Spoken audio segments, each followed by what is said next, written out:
Yo, yo, yo, what is going on, my beautiful brothers and sisters, fellow radiators of love, and to Leo, Sun, Moon, and Rising, or Mercury, Venus, Mars, or if you're just checking for your family and friends, or if you just want to hang out and party with the lions of the zodiac, this is going to be your tarot and oracle card reading for March 19th through the 25th of 2024. Thank you so much for joining me in this video. Hopefully, you guys are having a wonderful start to your week. Let's go ahead and hop into it to see what you can expect to happen this week. First card, of course, is going to be the dominant vibration that you're bringing into this week. Second card is going to be some of the themes of the week, some of the challenges, what you can expect to happen. And then, of course, that third card is going to be the overall solution and conclusion of the week. Got my Astro dice here, of course, and the Oracle card as well.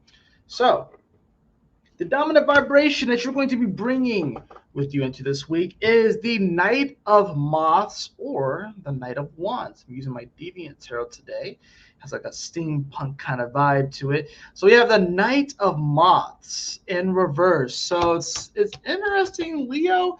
It's like the moon does move into your sign this week for like the first few days of it. The sun is, of course, coming into Aries, coming to your ninth house. But there's a bit of a tempering to the energy. I felt like, Leo, you kind of want to rush into things just because you get all this fiery, inspirational, passion energy that's about to come forward, and you can kind of feel this coming because you're bringing this with you into the week. So there's a bit of like impatience. Like you're wanting to kind of rush in. You're super fired up. You're super passionate.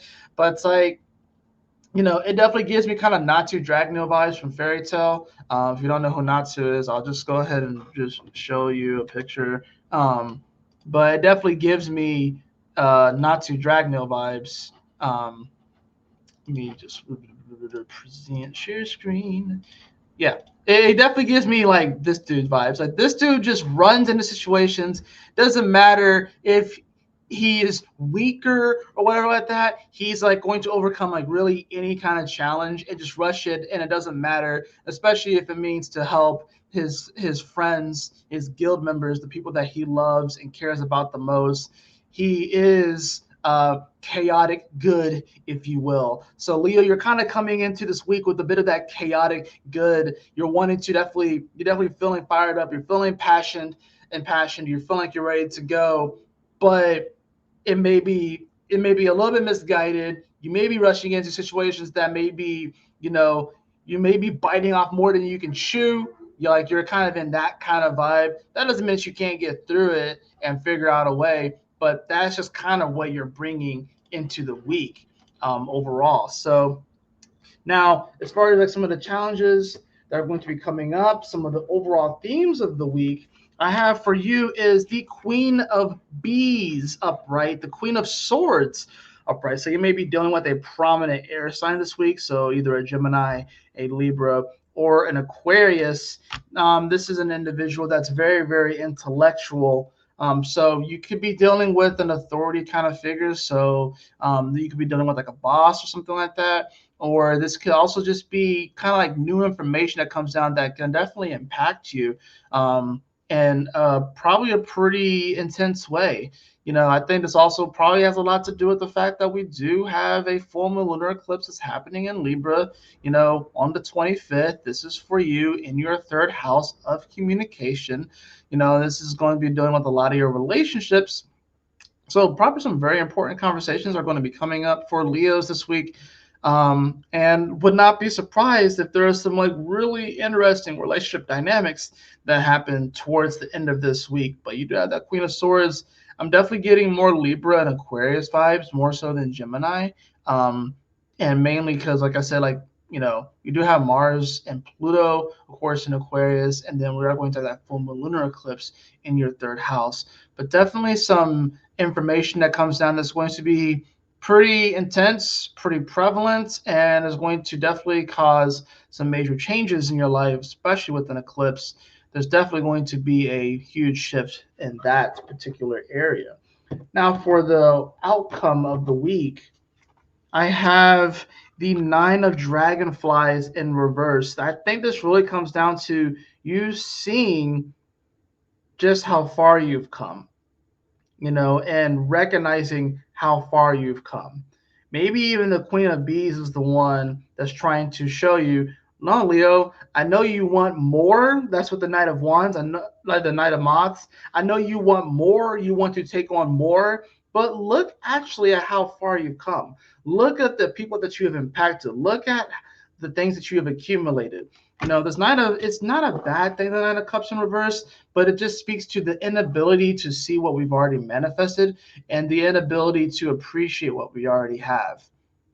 That's really what it comes down to. That's the outcome of the week. So it's like maybe at the end of the week, you kind of, this is like kind of almost like an underlying kind of vibe throughout the week, and then you get to the end of the week and be like, you know what, actually, I have come very far. So I think it's going to be a week where Leo, just have some grace in yourself. Give yourself a pat on the back. You went through major transformative energies in your seventh house with Mercury crossing Pluto, well, the Sun crossing Pluto, Mercury, Mars, Venus. Like, you went through a lot.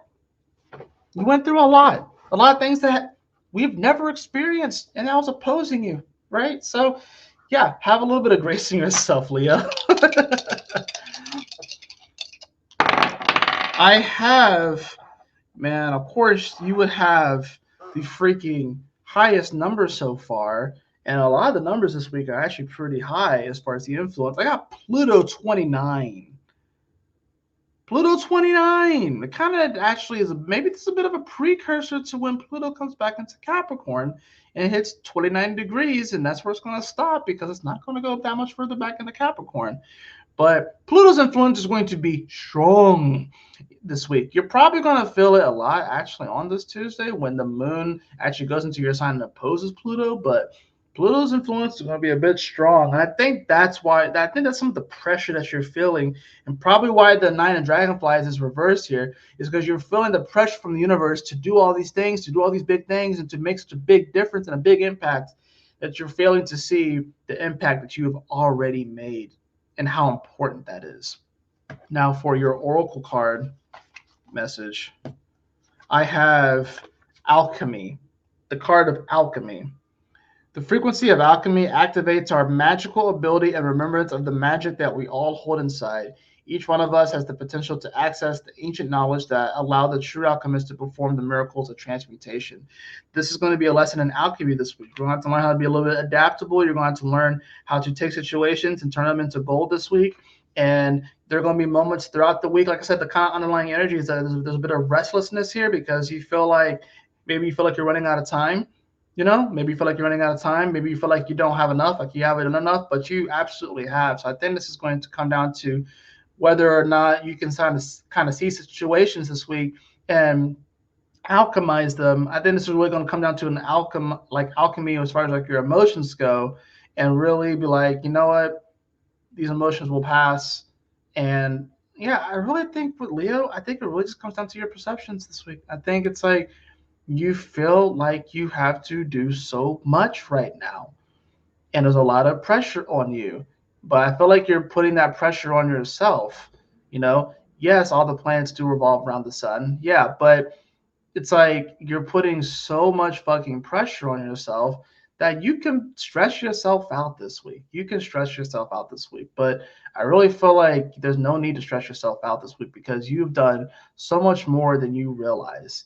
You've done so much more than you realize. And I think this is going to be a week to learn how to appreciate that. I think this Queen of Bees is actually going to help you, because it's upright too, and Pluto's in Aquarius. I was saying there's a lot of Libra and Aquarius vibes that are coming in here. So I actually would encourage you, even though I haven't done the reading for them yet, I'm doing this in order. I haven't even done Libra or Aquarius yet, but I actually encourage you to watch their reading as well, because I feel like they're going to be interlinked for sure. So Leo, you're good. Don't overthink it.